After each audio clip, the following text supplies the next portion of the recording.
जागतिक महिला दिनानिमित्त खासदार डॉक्टर शोभाताई बच्चाव यांच्या वतीने विशेष नाविन्यपूर्ण व उल्लेखनीय काम करणाऱ्या महिलांचा आदर्श महिला पुरस्कार 2025 सन्मान सत्कार सोहळा संपन्न। जागतिक महिला दिनानिमित्त धुळे लोकसभा मतदारसंघाच्या खासदार डॉक्टर शोभाताई दिनेश बच्चाव यांच्या वतीने समाजातील विशेष नाविन्यपूर्ण व उल्लेखनीय काम करणाऱ्या महिलांचा आदर्श महिला पुरस्कार 2025 सन्मान सत्कार सोहळा आज आयोजित करण्यात आला होता। धुळे शहरातील गल्ली नंबर 6 येथील मनभावन बँक्वेट हॉल या ठिकाणी सकाळी 11 वाजता सदर पुरस्कार वितरण कार्यक्रम या ठिकाणी पार पडला। तर या प्रसंगी या ठिकाणी धुळे लोकसभा मतदारसंघातील खासदार डॉक्टर शोभाताई दिनेश बच्चाव, धुळे मनपा आयुक्त अमिता दगडे पाटील, जिल्हा परिषद माजी अध्यक्षा धरतीताई देवरे, माजी महापौर कल्पनाताई महाले, अप्पर तहसीलदार वैशाली इंगे, जिल्हा परिषद सीओ विशाल नरवडे यांच्या पत्नी सौ तेजस्विनी नरवडे, माणिकराव पानगव्हाणेकर, शिवसेना उपनेत्या शुभांगीताई पाटील, काँग्रेस नेत्या प्रतिभा शिंदे, श्री शिक्षण संस्थेचे अध्यक्ष अलका बियानी, माजी आमदार डॉक्टर सुधीर तांबे, प्राध्यापक बाबा हातेकर, माजी आमदार प्राध्यापक शरद पाटील, शिवसेना जिल्हा प्रमुख अतुल सोनवणे, राष्ट्रवादी शरदचंद्र पवार पक्षाचे जिल्हाध्यक्ष रणजितराजे भोसले आदींच्या उपस्थितीत सदर पुरस्कार वितरण कार्यक्रम पार पडला। तर कार्यक्रमाच्या आयोजनामागील भूमिका खासदार डॉक्टर शोभाताई बच्चाव यांनी प्रास्ताविकातून मांडली। तर आज समाजात स्त्री ही पुरुषाच्या खांद्याला खांदा लावून प्रत्येक क्षेत्रात पुढे आहे, कार्य करीत आहे। अनेक महिला आपापल्या क्षेत्रात उल्लेखनीय कार्य करून आपली स्वतःची ओळख आणि योग्यता सिद्ध करतात।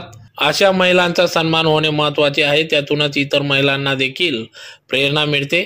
या उदात्त भावनेतून सत्कार समारंभ आयोजित केल्याचे खासदार डॉक्टर शोभाताई बच्चाव यांनी कार्यक्रम प्रसंगी सांगितले। तर या कार्यक्रम प्रसंगी या ठिकाणी राष्ट्रवादी काँग्रेस पक्षाच्या ग्रामीण जिल्हाध्यक्षा उषाताई पाटील यांच्यासह अनेक विविध कार्यक्षेत्रात कार्य करणाऱ्या महिलांचा सन्मान सत्कार पुरस्कार देऊन त्यांना या ठिकाणी सन्मानित करण्यात आले। तर यावेळेस महिला वर्ग मोठ्या संख्येने उपस्थित होता। तर सर्व महिलांचा आज महिला दिनानिमित्त सत्कार केला। खासदार डॉक्टर शोभाताई बच्चाव यांचा आभार या ठिकाणी महिला वर्गाच्या वतीने व्यक्त करण्यात आला। तर या कार्यक्रमाचे सूत्रसंचालन पूनमताई बेळसे यांनी केले।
आंतरराष्ट्रीय जागतिक महिला दिनाच्या निमित्ताने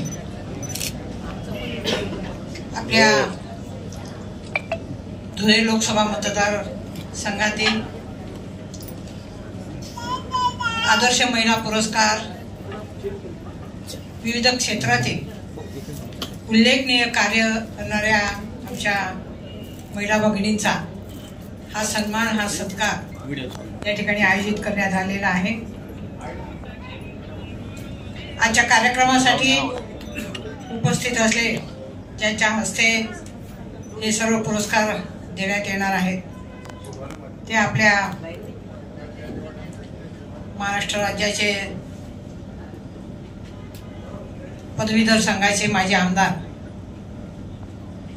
सन्माननीय डॉक्टर सुधीर तांबे साहेब, आताच ज्यांचं आगमन या ठिकाणी होत, जिल्हा परिषदेच्या अध्यक्षा दत्ताताई देवरे, सन्माननीय महानगरपालिकेच्या आयुक्त अमिता दगडे मॅडम, या ठिकाणी उपस्थित असलेले विद्यार्थी, सर्व पदाधिकारी, काँग्रेस पक्ष, राष्ट्रवादी, त्याचप्रमाणे उद्धव बाळासाहेब ठाकरे सेनेचे सर्व पदाधिकारी आणि सर्व ज्येष्ठ आणि श्रेष्ठ असे बंधू आणि भगिनींनो, आज मला अत्यंत आनंद होतो आहे की आपल्या धुळे लोकसभा मतदारसंघामध्ये अतिशय उल्लेखनीय कार्य करणाऱ्या ज्या महिला भगिनी आहेत त्यांचा आदर्श महिला पुरस्कार देऊन या ठिकाणी सन्मान आपण करतो आहोत। त्यांनी विविध क्षेत्रामध्ये जे काही उत्कृष्ट काम केलेलं आहे त्याबद्दल त्यांना हा पुरस्कार देण्यात येतो आहे। पवार साहेबांपासून आदर्श घेऊन अनेकांनी एक मुलगी दोन मुलीवर ते थांबलेले आहेत, त्यामुळे हे बदल होत आहेत, खूप चांगली गोष्ट आहे, निश्चितपणे होत आहेत। पण हे होत असताना जे धोके आहेत ज्याचा उल्लेख प्रतिभाताईंनी केला की आज आपण बघतो की समाज कुठे चाललेला आहे।